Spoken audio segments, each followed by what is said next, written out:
Well, that was terrible. Welcome back to another video. This is going to be my, not instant match reaction, but my reaction to England 0, Scotland 0. Oh my god, I could go on about this forever. This is just awful. Now, I've just come back from getting my COVID vaccine, but I would actually rather catch COVID again than watch that monstrosity. England were just so poor. It was just reminiscent of everything we've seen from England in major tournaments over the last 15, 20 years or so. Especially over the last 10 years, definitely. So the game started, England kicked the ball around for a little bit, Scotland had a few chances, and it finished 0-0.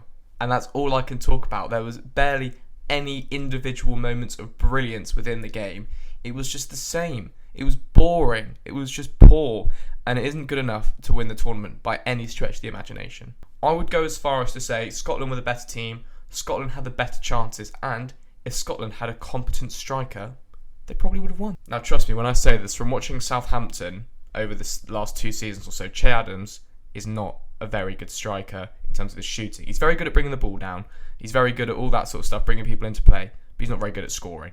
And if he had his shooting boots on, England would have lost at Wembley to Scotland. I can't get my head around it, I just can't. I mean, ever since Scotland got through into the Euros after the penalty shootout with Serbia and then got drawn in with England in our group, every single person in England and Scotland have been buzzing about this game. I mean, we've had such an awful year with COVID and restrictions and all that stuff that this game gave us hope that, you know, we were returning to some normality, we're going to have some fun, and everyone's been buzzing for this game since the tournament started. I woke up on the Friday and I was just so excited. I got my England kit on in the morning and I was ready. I was ready for a great game. I go on Twitter and I'm seeing all the Scotland fans in London. I'm seeing everyone partying around. I'm seeing everyone going to the pub early in the morning with their England kits on, with their Scotland kits on and whatever. And it was just such a good vibe. And I was so excited for the game. And the game came on and we all watched it and it completely sucked any of the adrenaline out of me. So enough about how bad the game was. Let's talk about why it was bad. What went wrong for England?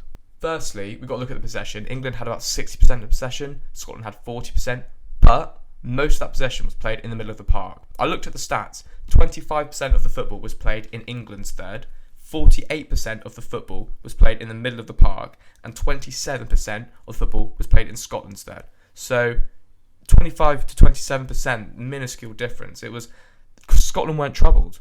We lacked any sort of penetration. It was so static. We'd get the ball, we'd look up, we'd dawdle, and we'd pass it sideways. There was no movement. When I watched us against Croatia, I did see some good movement. I saw Harry Kane dropping in, leaving some space in behind for Mason Mount to run into on some throw-ins, and then at times I would see Raheem Sterling drop in, Mason Mount sort of running behind the Sterling run, and then have Kane sort of just in front of Mason Mount. And I thought to myself, okay, like, we didn't play great.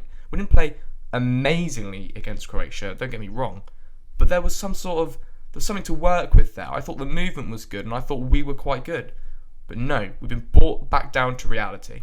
Any side that sets up defensively, we've got no answer for.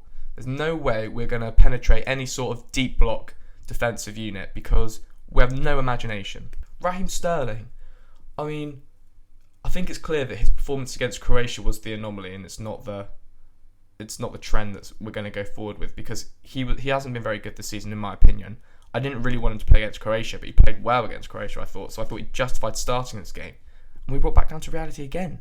I mean, there was a moment in that game where I think it was Calvin Phillips was on the overlap.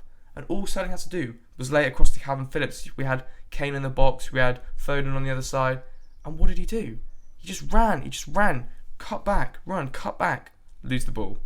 And it was just like that for most of the game. Harry Kane was awful. He looked like he was picking up an injury or something. He looked like he was carrying something because he was so static. He was so slow. He wasn't mobile at all. Every time he got on the ball, he was nudged off. There was a moment where he got the ball. He was in acres of space. He started running at the defenders.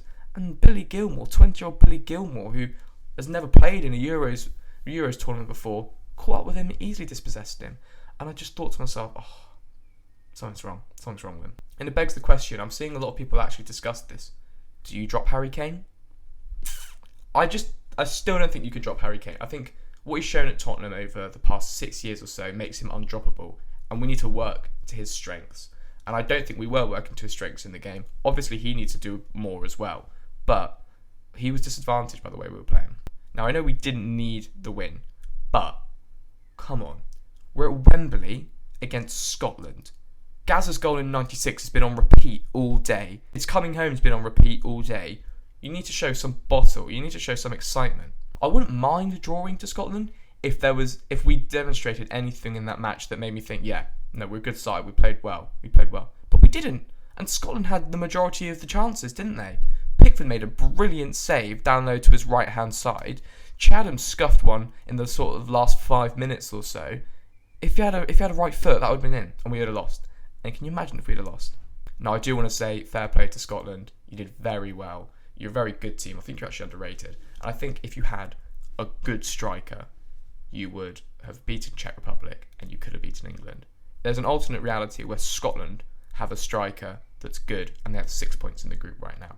Let's not underestimate the Scotland team. It's the best Scotland team they've had in years. So where would I go from here?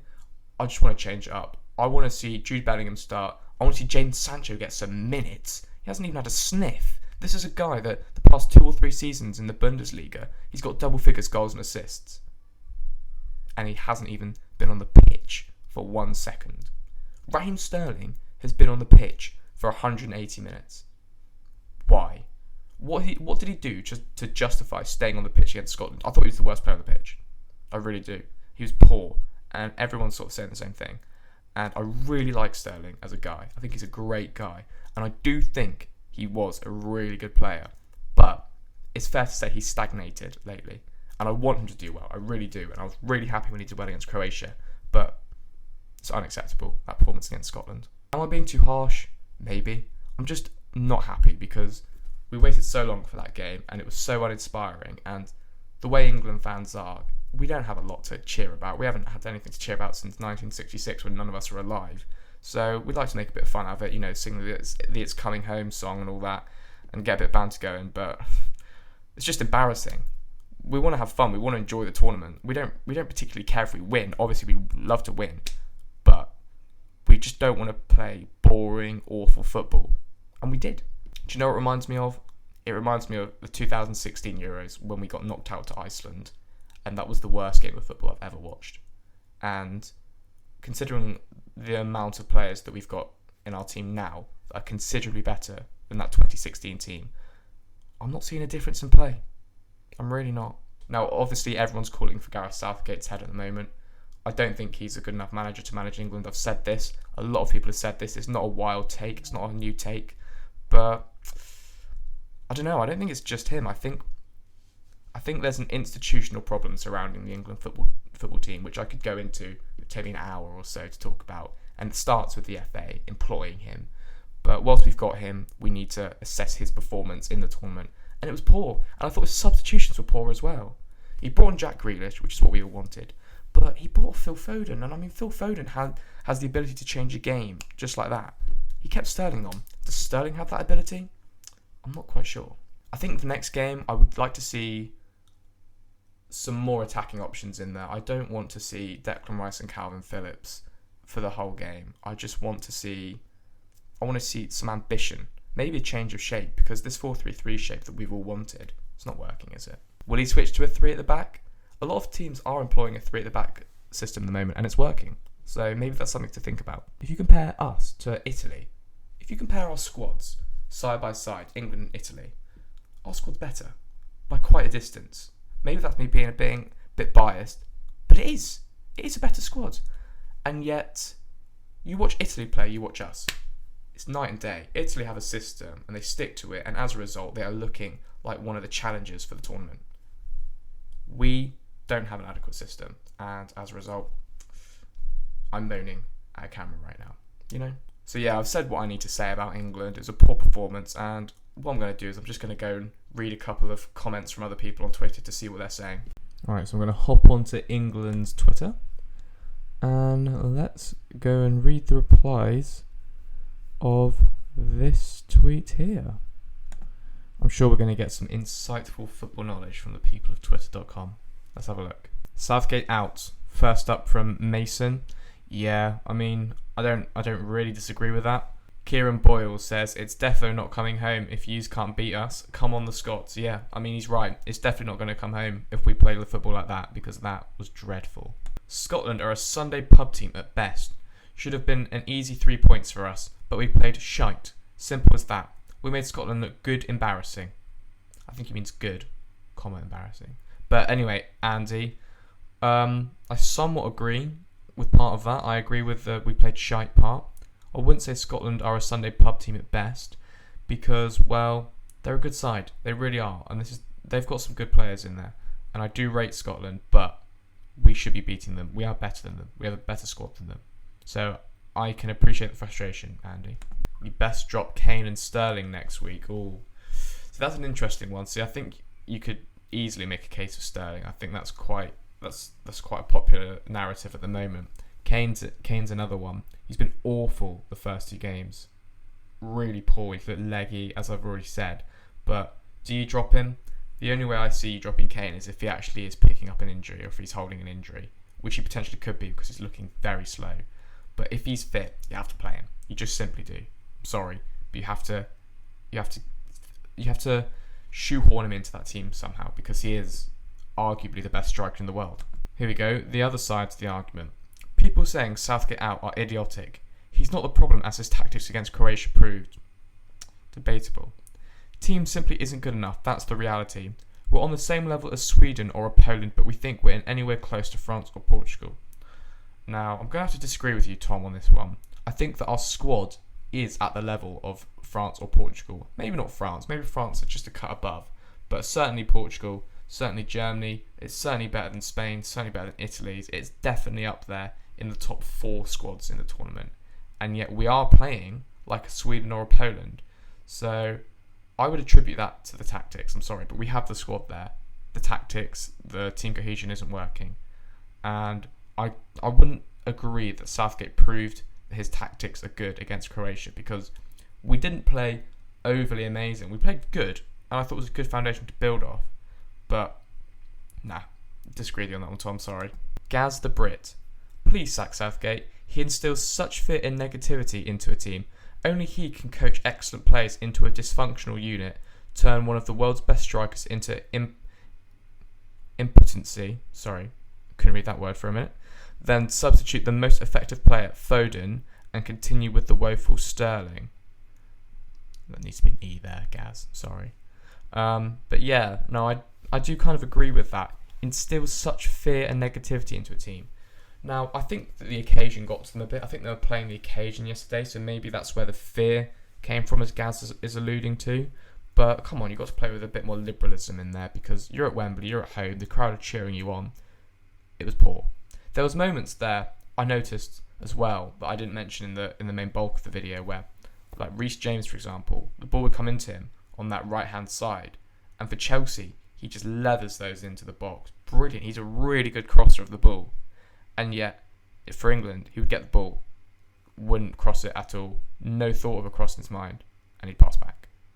And maybe that is the fear that Gaz is alluding to. No one wants to put their head over the parapet and try something. They're just playing conservative, safe football for fear of being the one to make a mistake. And maybe that is a case, but maybe there is a case for that, but you don't know. It's a weird one. It's a tricky one. Jack Riley says, Southgate is just too cautious. Kane and Sterling were awful up front, and midfield had no fight. Took Foden off. One player who was lively. Should have changed the team earlier. We were scared of Scotland and were timid and slow in possession. We were timid and slow in possession. I don't think Foden was particularly lively, but he can be lively. But yeah, cautious. There is an argument to be made that he is cautious, and I just don't think that there was any sort of attacking cohesion going forward, and therefore the cautious argument is always going to be.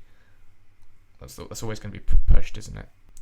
Right, I'll find one more, because I could go on all day with these, and they're all kind of the same, aren't they? Let's go with this one from Jay. Football is definitely not coming home. A terrible, drab, flat game of football. If we continue with these kind of performances, we're going to be an embarrassment. We are simply overhyped and nowhere near France, Germany, Spain, Belgium, Italy, and Portugal. Well, what a depressing one to leave it on, but is he wrong? I would take out Spain in that list. And I'd like to see a bit more of Portugal before I give my full opinion on them. But we're not as good as France, we're not as good as Italy, we're not as good as Belgium, and I don't think we'll be as good as Germany either when you watch us play. But this is what I'm getting at. On paper, our team is as good as any of those squads there. Our squad is the best squad it's been in ages, and yet we're met with performances like the one against Scotland. And unfortunately, something needs to change, otherwise we're going to be knocked out pretty swiftly. Anyway, that's it for the video. If you have enjoyed it, please leave a like, please subscribe, and also give a comment down below your thoughts on the game, what Gareth Southgate needs to do to change it up going forward against Czech Republic. And yeah, I'll see you for the next video.